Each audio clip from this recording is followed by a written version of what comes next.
talking about electronics in particular. In the event that 100% tariff is imposed, what happens to us? And what will be the measurable loss? Just according to, it's going to be flat, but you said have to. No, I need a number. Further.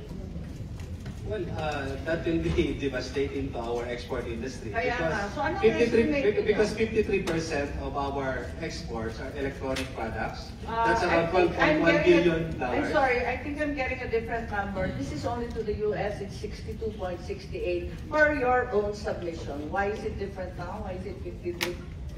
This is based on the 2024 total exports. Is this to the US? Yes, Your Honor. So it's now 53? 53%. Why did you submit this other number? Okay. Anyway, so the losses will be? No, this is from your own website, sorry. Okay, dun sa 53%, anong mawawala? Well, number one is that more than the export industry, employment will have. There's still employment is part of the export industry. Yes, I don't know so that will be why you can disaggregate those numbers. Can you give me a number though? We know it's going to impact employment. I need a number. Hindi, kasi ang hirap-hirap mag-plan forward. We're talking about budget. So, ang pag-uusapan lamang dito ay puro numero.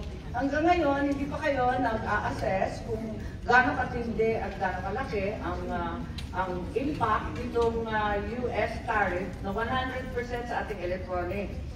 Okay, ihambing na lamang natin sa Vietnam. Vietnam, maliwanag ang electronics. Dati, 42%. Ngayon, patas-patas na tayo halos. 19-20%. At kumpleto ang investment nila sa mga wafer and other furnaces. Tayo walang in-invest. So, we're not competitive. So, mapupunta yan lahat sa Vietnam. So, anong mangyayari sa atin? Wala pa tayong kalkulasyon. Di ba dapat yun ang dadali natin sa budget hearing? Will revert, Your Honor, as to the employment under the... Gusto pa ninyo magka-hearing? Ayoko na eh.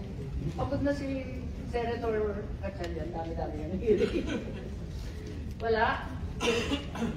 Okay.